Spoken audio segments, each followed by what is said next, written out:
In this lesson, we are going to look at impermanence. Just look around you. Can you see anything, or have you seen anything in your whole life which is permanent? No. This is a universal law. Everything is impermanent. And we are going to use the concept of impermanence to extinguish our anger.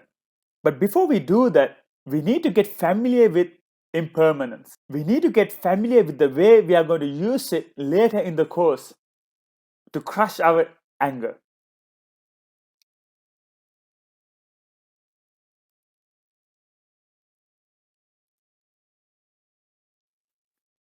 So, how do we experience this world? I want you to think about impermanence in reference to our experiences.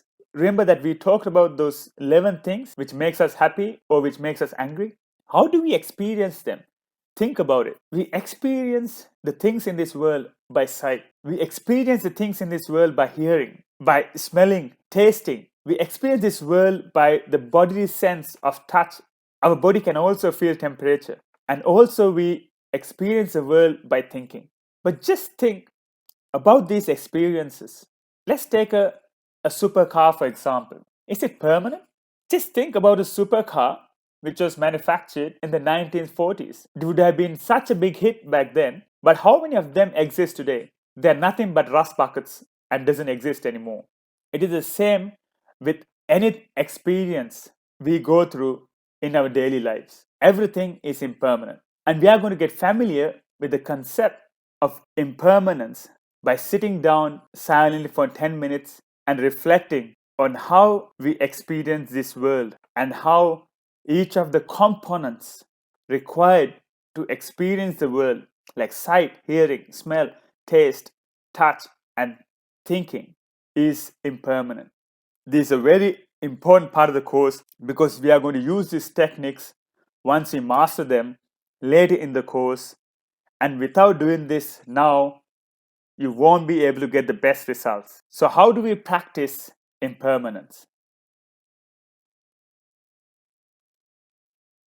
So, we said that we experience the world by seeing, by hearing, by smelling, by tasting, by the sense of touch, and by thinking.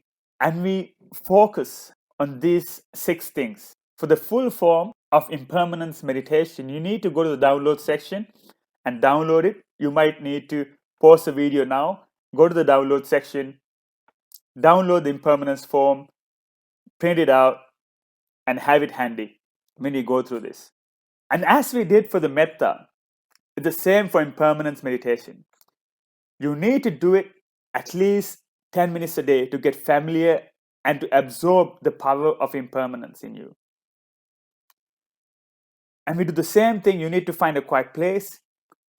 You need to sit down peacefully, but your body needs to be erect like a plank. You should not be leaning onto anything. Your neck should be straight. Your chin should be parallel to the ground. Whether you are sitting on the ground, on a cushion, on a chair, doesn't really matter. Or you can, if you have practiced meditation before, you can cross your legs. But the main thing is you need to keep your back straight. And same like with metta, you need to memorize this. And it's so simple to memorize. You'll memorize it in 3-4 times. And then you won't need the paper in front of you anymore. And when you don't have the paper in front of you, you just close your eyes, relax yourself, and bring your focus towards impermanence of these senses and what is required for our sight, for our hearing, our smell, and so on. How do we do it? So just think for a moment. What do we actually need to see something? We need the eyes. We need a physical object to see. And we need the consciousness in the eyes.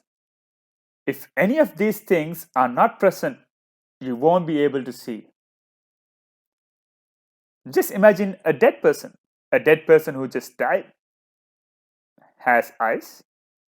You put a physical object in front of that person. Can you see? No. The reason is that person doesn't have the eye consciousness anymore. And when these three things come into contact, you get feelings. Feelings can be good, bad, or neutral. Just imagine that you see your best friend after 4 or 5 years. You will get a good feeling. You might see a person you dislike the most, you'll get a bad feeling. As soon as these three things gets in contact, you get that feeling. So just imagine that person you dislike. You have the eyes, you have the person you dislike, and you have your eye consciousness, and immediately these three things come into contact, you get that unpleasurable or dislike feeling. And when these three things come into contact, you have identification. Identification is something to do with memory. If you are seeing something for the first time, this identification acts as a flag, a recorder.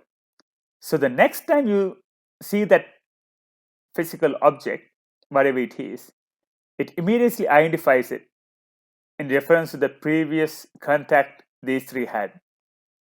We'll go back to the example of seeing your best friend after 4 years. So you have the eyes, you have the physical object who is your friend, and you have the eye consciousness. These three comes in contact, and you have something called intentions. Your first intention might be to hug that person. So all these six things are involved in every sight you have. Whatever you see, you have these six things. And now we know these six things are required to see. We need to go into each one of them and look at them as impermanent. So these eyes are impermanent. All physical objects we can see are impermanent. Eye consciousness is impermanent. Feelings are impermanent. Identifications are impermanent. Intentions are impermanent. Just imagine that after you see your best friend, you see your favorite handbag if you're a female. A man, you might see your favorite car just passing by. And immediately all these three things will change. So you have the eyes, you have the favorite car, your dream car, you have the eye consciousness, and these three come into contact, and you have a different type of feeling. Obviously, it's still a good feeling, and you have identification, which is not the friend anymore, it has changed, and your intention would be to acquire it someday. And these things happen so fast without your knowledge. So everything involved in seeing is impermanent. So therefore, seeing is impermanent. Now we go to the ears. What do we need to hear something?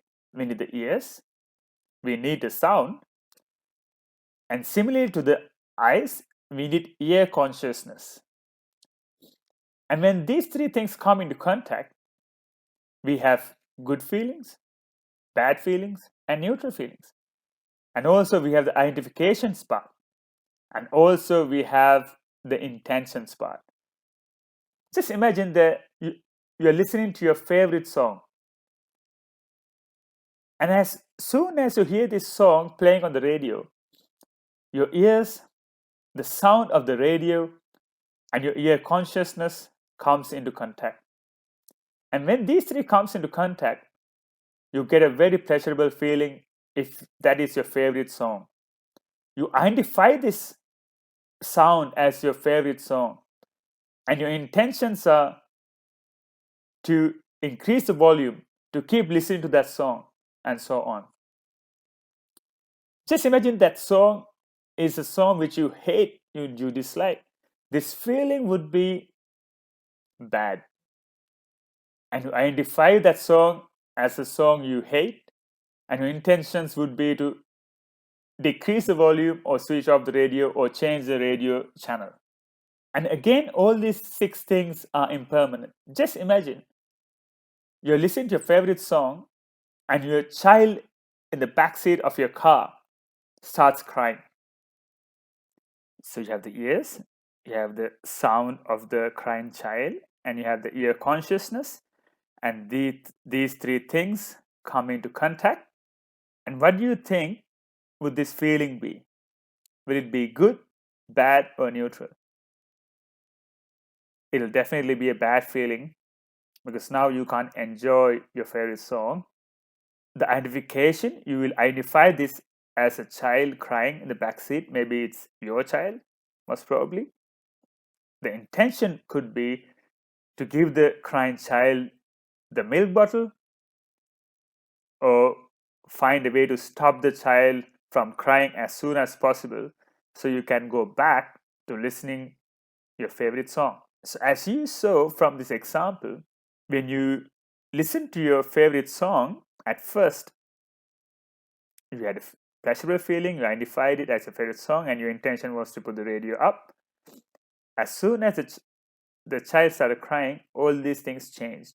And you can see, therefore, hearing is impermanent. The same with the nose. Say that you went to a restaurant and ordered some food, and before you even get your order on your table, you get this nice smell of food cooking in the restaurant kitchen. So you have the nose, you have the scent, you have the nose consciousness, and these three things come into contact, and you have very pleasurable feeling. And you identify it as a smell of the food, and your intentions would be to eat it as soon as possible. But just imagine you are passing by a roadkill, and you would have the nose, you have the rotting smell of the roadkill, and you have the nose consciousness, and you have these three things coming into contact. And what do you think this feeling is going to be? It's going to be very unpleasurable. And you identify it as a roadkill smell, and your intention could be at that time to move away from that place as soon as possible. So in different circumstances, all these six things change all the time. Therefore, smelling is impermanent. So the other three sections are very similar. You will see it on your form for the tongue, for the body, and the mind. And you need to practice these things at least for 10 minutes every day. And as soon as you memorize one section, all the other sections are exactly similar except for the different senses and the external object and the type of consciousness. The rest of it are all very similar. So it's very easy to memorize it. And once you memorize it, you need to close your eyes and sit in a quiet place silently and go through these things in your mind. And that is how we practice impermanence meditation. And later we are going to use content of this practice when we see anger face to face to destroy it. So it is very important. I can't stress it enough how important these exercises are. You need to follow the checklist. We already went through the EYA diary, extinguish your anger diary entries. You need to make your entries every day. Whenever you come across an experience you dislike, you need to log it with your response. You need to go through the metta meditation for 10 minutes every day, and you need to go through the impermanence meditation every day for 10 minutes as well. And you need to tick this on the checklist as done every day for the next 7 days. I can't stress enough how important these exercises are to proceed with the course. And this will be the last chapter you will go through for the next 7 days. It is vitally important that you stop here for now and only continue after 7 days of doing the EYA diary logging, practicing the metta meditation for 10 minutes at least every day, and practicing impermanence meditation at least for 10 minutes every day. There's a reason for this. You might not understand it now, but as I mentioned earlier, this course is about action. It's not about sitting in front of the computer and listening to someone blabbering all day long.